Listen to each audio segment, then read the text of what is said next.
ঈমানদার যুবক ও গর্তবাসীদের ঘটনা। বহুকাল পূর্বে একজন রাজা ছিলেন। সেই রাজার ছিল একজন জাদুকর। ওই জাদুকর বৃদ্ধ হলে একদিন সে রাজাকে বলল, আমি তো বৃদ্ধ হয়ে গেছি, সুতরাং আমার নিকট একটি ছেলে পাঠান, যাকে আমি জাদুবিদ্যা শিক্ষা দিব। বাদশা তার নিকট একটি বালককে পাঠিয়ে দিলেন। তিনি তাকে জাদুবিদ্যা শিক্ষা দিতে লাগলেন। বালকটি জাদুকরের নিকট যে পথ দিয়ে যাতায়াত করত, সে পথে ছিল এক সন্ন্যাসীর আস্তানা। বালকটি তার নিকট বসল এবং তার কথা শুনে মুগ্ধ হল। বালকটি জাদুকরের নিকট যাওয়ার সময় ওই সন্ন্যাসীর নিকট বসে তার কথা শুনত। ফলে জাদুকরের নিকট পৌঁছতে বালকটির দেরি হতো বলে জাদুকর তাকে প্রহার করত। বালকটি সন্ন্যাসীর নিকট কথা জানালে তিনি বালককে শিখিয়ে দেন যে, তুমি যদি জাদুকরকে ভয় করো তাহলে বলবে, বাড়ির লোকজন আমাকে পাঠাতে বিলম্ব করেছে, এবং বাড়ির লোকজনকে ভয় পেলে বলবে, জাদুকরই আমাকে ছুটি দিতে বিলম্ব করেছে। বালকটি এভাবে যাতায়াত করতে থাকে। একদিন পথে সে দেখল একটি বৃহদাকার প্রাণী মানুষের চলাচলের পথ রোধ করে বসে আছে। বালকটি ভাবল, আজ পরীক্ষা করে দেখব যে জাদুকর শ্রেষ্ঠ না সন্ন্যাসী শ্রেষ্ঠ। অতঃপর সে একটি প্রস্তর খণ্ড নিয়ে বলল, হে আল্লাহ, জাদুকরের কার্যকলাপ অপেক্ষা সন্ন্যাসীর কার্যকলাপ যদি তোমার নিকট অধিকতর প্রিয় হয়, তবে এই প্রাণীটিকে এই প্রস্তরাঘাতে মেরে ফেলো, যেন লোকজন যাতায়াত করতে পারে। এই বলে প্রাণীটিকে লক্ষ্য করে সে প্রস্তর খণ্ডটি ছুঁড়ে মারল। প্রাণীটি ওই প্রস্তরাঘাতে মারা গেল এবং লোক চলাচল শুরু হল। এরপর বালকটি সন্ন্যাসীর নিকট গিয়ে তাকে ঘটনাটি জানালে তিনি তাকে বললেন, বৎস, তুমি এখনই আমার চেয়ে শ্রেষ্ঠ হয়ে উঠেছ। তোমার প্রকৃত স্বরূপ আমি বুঝতে পারছি। শীঘ্রই তোমাকে পরীক্ষার সম্মুখীন হতে হবে। যদি তুমি পরীক্ষার সম্মুখীন হও, তাহলে যেন আমার কথা প্রকাশ করে দিও না। বালকটির দোয়ায় জন্মান্ধ ব্যক্তি চক্ষুষ্মান হতে লাগল, কুষ্ঠ ব্যাধিগ্রস্ত ব্যক্তি নিরাময় হতে লাগল, এবং লোকজন অন্যান্য রোগ হতেও আরোগ্য লাভ করতে লাগল। এদিকে রাজার একজন সহচর অন্ধ হয়েছিল। সে বহু উপঢৌকন সহ বালকটির নিকট গিয়ে বলল, তুমি যদি আমাকে চক্ষুষ্মান করে দাও, তাহলে এ সবই তোমার। বালকটি বলল, আমি তো কাউকে আরোগ্য করতে পারি না, বরং রোগ ভালো করেন আল্লাহ। অতএব আপনি যদি আল্লাহর প্রতি ঈমান আনেন, তাহলে আমি আপনার রোগ মুক্তির জন্য আল্লাহর নিকটে দোয়া করতে পারি, তাতে তিনি হয়তো আপনাকে আরোগ্য দান করতে পারেন। ফলে লোকটি আল্লাহর প্রতি ঈমান আনল। আল্লাহ তাকে আরোগ্য দান করলেন। পূর্বের ন্যায় তিনি রাজার নিকটে গিয়ে বসলে রাজা তাকে জিজ্ঞেস করলেন, কে তোমাকে দৃষ্টিশক্তি ফিরিয়ে দিল? সে বলল, আমার রব। রাজা বললেন, আমি ছাড়া তোমার রব আছে কি? সে বলল, আমার ও আপনার উভয়ের রব আল্লাহ। এতে রাজা তাকে ধরে তার উপর নির্যাতন চালাতে থাকে। অবশেষে সে বালকটির নাম প্রকাশ করে দিল। অতঃপর বালকটিকে রাজদরবারে আনা হল। রাজা তাকে বললেন, বৎস, আমি জানতে পারলাম যে তুমি তোমার জাদুর গুণে জন্মান্ধ ও কুষ্ঠ ব্যাধিগ্রস্ত লোকেদের রোগ নিরাময় করছ এবং অন্যান্য কঠিন রোগও নিরাময় করে চলেছ। বালকটি বলল, আমি কাউকে রোগমুক্ত করি না, রোগমুক্ত করেন আল্লাহ। তখন রাজা তাকে পাকড়াও করে তার ওপর উৎপীড়ন চালাতে থাকেন। এক পর্যায়ে সে সন্ন্যাসীর কথা প্রকাশ করে দিল। তখন সন্ন্যাসীকে ধরে আনা হল এবং তাকে বলা হল, তুমি তোমার ধর্ম পরিত্যাগ করো। কিন্তু সে অস্বীকৃতি জ্ঞাপন করল। তখন রাজার আদেশমে করাত নিয়ে আসা হলে তিনি তা তার মাথার মাঝখানে বসালেন এবং তার মাথা ও শরীর চিরে দ্বিখণ্ডিত করে ফেললেন। তারপর রাজার সহচরকে আনা হল এবং তাকেও তার ধর্মত্যাগ করতে বলা হল। কিন্তু সেও অস্বীকৃতি জানালে তাকেও করাত দিয়ে চিরে দ্বিখণ্ডিত করা হলো। তারপর বালকটিকে হাজির করে তার ধর্ম পরিত্যাগ করতে বলা হলো। বালকটিও নিজ ধর্ম পরিত্যাগ করতে অস্বীকার করল। তখন রাজা তাকে তার লোকজনের নিকট দিয়ে বললেন, তোমরা একে কোমুক পাহাড়ে নিয়ে যাও এবং তাকে সঙ্গে করে পাহাড়ে আরোহণ করতে থাকো। যখন তোমরা পাহাড়ের উচ্চ শৃঙ্গে পৌঁছবে তখন তাকে তার ধর্ম পরিত্যাগ করতে বলবে। যদি সে অস্বীকার করে তাহলে তোমরা সেখান থেকে নিচে ছুঁড়ে ফেলে দেবে। তারা বালকটিকে নিয়ে পাহাড়ের উপরে উঠলে বালকটির দোয়া করল, হে আল্লাহ, তোমার যেভাবে ইচ্ছা হয় সেভাবে তুমি আমাকে এদের কাছ থেকে রক্ষা করো। তৎক্ষণাৎ পাহাড়টি কম্পিত হয়ে উঠল এবং তারা নিচে পড়ে মারা গেল, আর বালকটি সুস্থ দেহে রাজার নিকটে এসে উপস্থিত হল। রাজা তখন তাকে বললেন, ইবনু আব্বাস রাদিল্লাহু আনহু বলেন, নবী সাল্লাল্লাহু আলাইহি ওয়াসাল্লাম বলেছেন, এজন্যই মানুষ এ পর্বতদ্বয়ের মধ্যে সাই করে থাকে।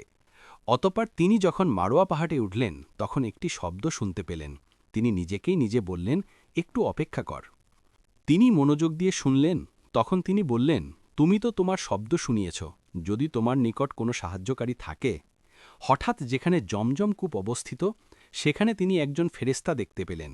সেই ফেরেশতা আপন পায়ের গোড়ালি দ্বারা আঘাত করলেন, অথবা তিনি বলেছেন আপন ডানা দ্বারা আঘাত করলেন, ফলে পানি বের হতে লাগল। তখন হাজেরা আলাইহিয়া চারপাশে নিজ হাতে বাঁধ দিয়ে এক হাউজের মতো করে দিলেন এবং হাতের কোষ ভরে তার মশকটিতে পানি ভরতে লাগলেন। তখনও পানি উপচে উঠছিল।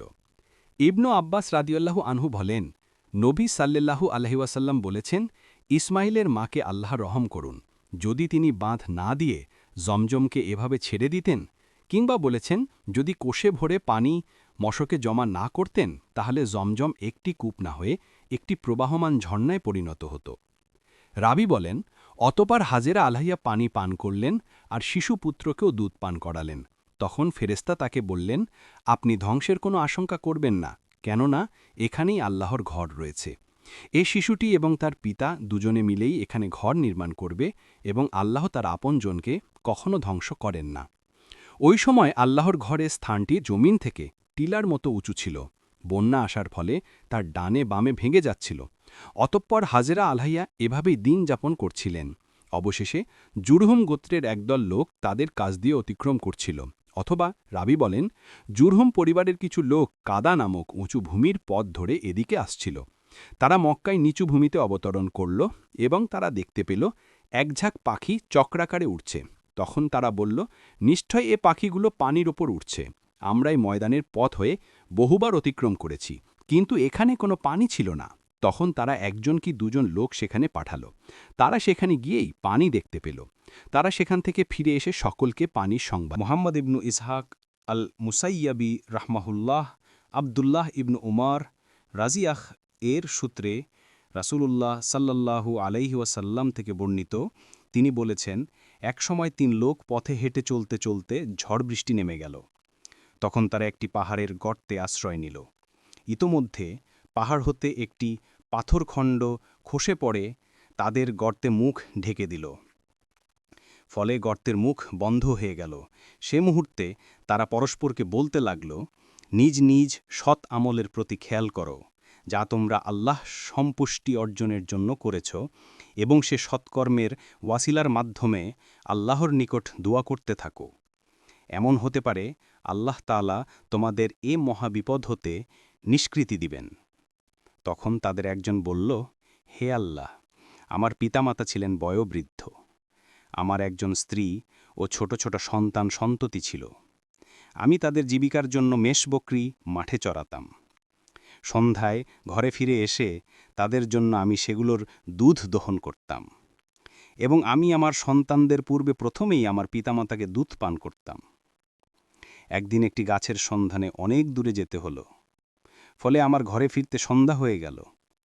ফিরে এসে আমি তাদের দুজনকে ঘুমন্ত অবস্থায় পেলাম। তারপর আমি আগের মতোই দুধ দহন করলাম। তারপর আমি দুধ নিয়ে আমার পিতামাতার মাথার নিকট দাঁড়িয়ে থাকলাম এবং তাদের ঘুম ভাঙানো ঠিক মনে করলাম না, এবং তাদের পূর্বে সন্তানদেরকে দুধ পান করানোও পছন্দ করলাম না। সে মুহূর্তে আমার সন্তানারা ক্ষুধার তাড়নায় আমার দু পায়ের কাছে কাতরাচ্ছিল। তাদের ও আমার এ অবস্থা চলতে থাকল। এ অবস্থায় শেষে ভোর হয়ে গেল। যদি তুমি মনে করো যে আমি এ কাজ তোমার সম্পুষ্টি লাভের জন্য করেছি, তাহলে আমাদের জন্য কিছুটা ফাঁকা করে দাও, যদ্বারা আমরা আকাশ দেখতে পাই। অতঃপর আল্লাহ তাআলা তাতে একটু ফাঁকা করে দিলেন। তা দিয়ে তারা আকাশ দেখতে পেলেন। অপরজন বলল, হে আল্লাহ, আমার ঘটনা এই যে আমার এক চাচাতো বোন ছিল। কোনো পুরুষ কোনো নারীকে ভালোবাসার মতোই তাকে আমি অত্যধিক ভালোবাসতাম এবং আমি তাকে একান্ত কাছে পেতে চাইলাম। যৌন আবেদন করলাম, সে তা প্রত্যাখ্যান করল এবং অবশেষে 100 দিনার বিনিময়ে চাইল। অতঃপর আমি কষ্ট করে 100 দিনার জমা করলাম। তারপর সেগুলো নিয়ে তার নিকট আসলাম। যখন আমি তার দু পায়ের মধ্যখানে বসলাম, সে সময় তিনি বললেন, হে আল্লাহ বান্দা, আল্লাহকে ভয় করো। বিবাহ ব্যতীত সতীত্ব নষ্ট করো না। এ কথা শুনে আমি তৎক্ষণাৎ উঠে দাঁড়ালাম। যদি তুমি মনে করো যে শুধুমাত্র তোমার সম্পুষ্টি অর্জনের জন্যই আমি এ কাজ করেছি, তাহলে আমাদের জন্য একটু ফাঁকা করে দাও। তখন তিনি তাদের জন্য আরেকটু ফাঁকা করে দিলেন। অন্য লোকটি বলল, হে আল্লাহ, আমি এক ফারাক প্রায় 7 কিলোগ্রাম শস্যের বিনিময়ে একজন মজদুর নিযুক্ত করেছিলাম। সে তার কর্ম শেষ করল এবং বলল, আমাকে আমার প্রাপ্য দিয়ে দিন। আমি এক ফারাক শস্য তার সামনে পেশ করলাম, কিন্তু সে তা না নিয়ে চলে গেল। আমি সে শস্য জমিনে চাষ করতে থাকলাম। শেষ অবধি তা দিয়ে গরু বকরিও রাখাল সংগ্রহ করলাম। পরে সে আমার নিকট আসলো এবং বলল, আল্লাহকে ভয় করো আর আমার পাওনা আদায় করতে আমার উপর অবিচার করো না। আমি বললাম, তুমি এ সমস্ত গরু ও রাখাল নিয়ে যাও। সে বলল, আল্লাহকে ভয় করো, আমার সাথে উপহাস করো না। আমি বললাম, সত্যি আমি তোমার সাথে উপহাস করছি না। এ গরু ও রাখাল নিয়ে যাও। অতঃপর সে তা নিয়ে চলে গেল। যদি তুমি জানো যে আমি এ কর্মটি তোমার সম্পুষ্টি লাভের জন্য করেছি, তাহলে অবশিষ্টাংশ ফাঁকা করে দাও। তখন আল্লাহ তাআলা গুহার মুখের বাকি অংশটুকু ফাঁকা করে দিলেন। হাদ্দাব ইবনু খালিদ রহমাহুল্লাহ সুহাইব রাজিয়াত থেকে বর্ণিত, রাসূলুল্লাহ সাল্লাল্লাহু আলাইহি ওয়াসাল্লাম বলেন, তোমাদের পূর্ববর্তী জামানায় এক বাদশা ছিল। তার ছিল এক জাদুকর।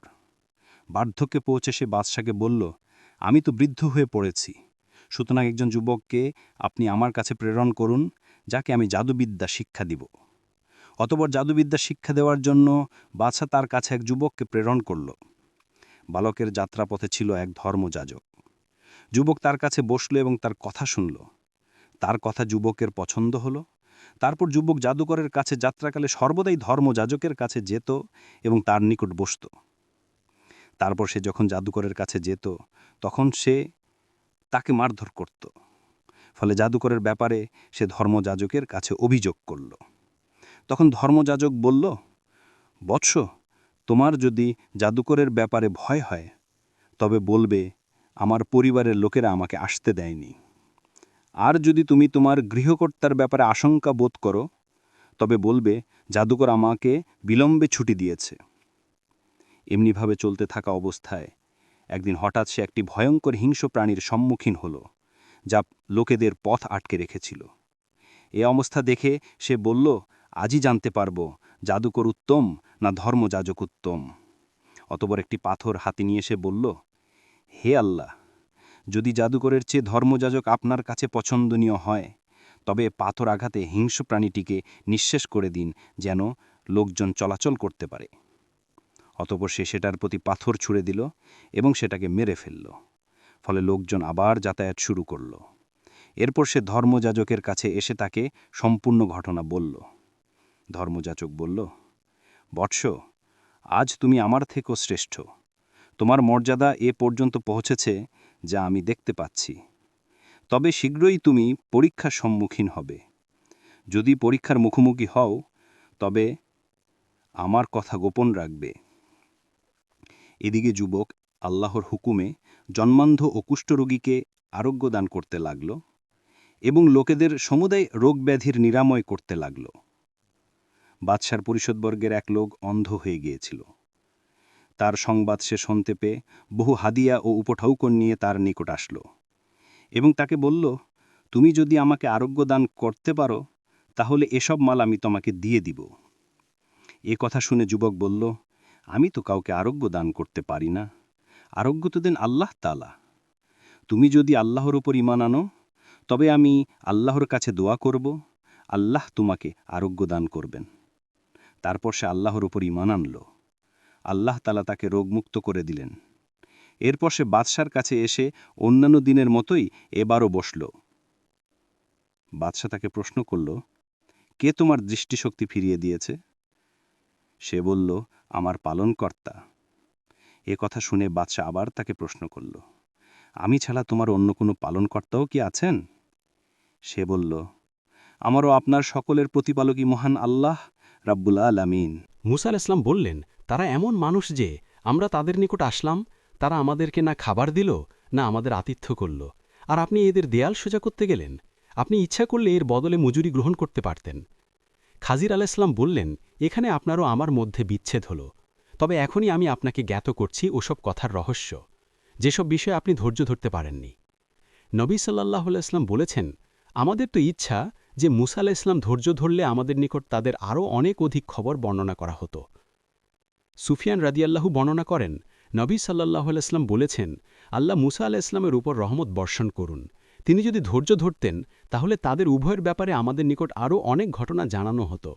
রবি বলেন, ইবনু আব্বাস রাদিয়াল্লাহু এখানে পড়েছেন, তাদের সামনে একজন বাদশা ছিল, সে প্রতিটি নিখুঁত নৌকা জোর করে ছিনিয়ে নিত। আর সে ছেলেটি ছিল কাফির, তার পিতামাতা ছিলেন মুমিন। অতপর সুফিয়ান রহমাহুল্লাহ আমাকে বলেছেন, আমি এ হাদিসটি তার আমর ইবনু দিনার হতে দুবার শুনেছি এবং তার নিকট হতেই মুখস্থ করেছি। সুফিয়ান রহমাহুল্লাহকে জিজ্ঞেস করা হল, আপনি কি আমর ইবনু দিনার রহমাহুল্লাহ হতে শোনার পূর্বেই তা মুখস্থ করেছেন না অপর কোনো লোকের নিকট শুনে তা মুখস্থ করেছেন? তিনি বললেন, আমি কার নিকট হতে তা মুখস্থ করতে পারি? আমি ব্যতীত আর কেউ কি এ হাদিস আমরের নিকট হতে বর্ণনা করেছেন? আমি তার নিকট হতে শুনেছি 2 বার কি 3 বার, আর তার থেকেই তা মুখস্থ করেছি। আল্লাহ রাসূল সাল্লাল্লাহু আলাইহি ওয়াসাল্লাম বলেন, 2 জন মহিলা ছিল, তাদের সাথে 2টি সন্তানও ছিল। হঠাৎ একটি বাঘ এসে তাদের একজনের ছেলে নিয়ে গেল। সঙ্গের একজন মহিলা বলল, তোমার ছেলেটিই বাঘে নিয়ে গেছে। অন্য মহিলাটি বলল, না। উবাইদুল্লাহ ইবনু মুয়াজ আনবারি রহমতুল্লা আলাইহি আবু সাঈদ খুদরি রাদিয়াল্লাহু আনহু থেকে বর্ণিত যে নবী সাল্লাল্লাহু আলাইহি ওয়াসাল্লাম বলেন, এক ব্যক্তি 99 ব্যক্তিকে হত্যা করে জিজ্ঞাসা করে বেড়াতে লাগল, তার কি তওবা আছে? অবশেষে সে এক পাদ্রীর নিকট এসে এ সম্পর্কে জিজ্ঞাসা করল। পাদ্রী বলল, তোমার জন্য তওবা নেই। তখন সে পাদ্রীকে হত্যা করল। এরপর সে আবারও লোকদের জিজ্ঞাসা করতে লাগল। তারপর সে এক জনপদ থেকে অন্য জনপদের উদ্দেশ্যে রওনা হল, যেখানে কিছু ন্যাক লোকের বসবাস ছিল। রাস্তার এক অংশে তাকে মৃত্যু পেয়ে বসল। তখন সে বুকের উপর ভর করে সামনের দিকে অগ্রসর হল। তারপর সে মারা গেল।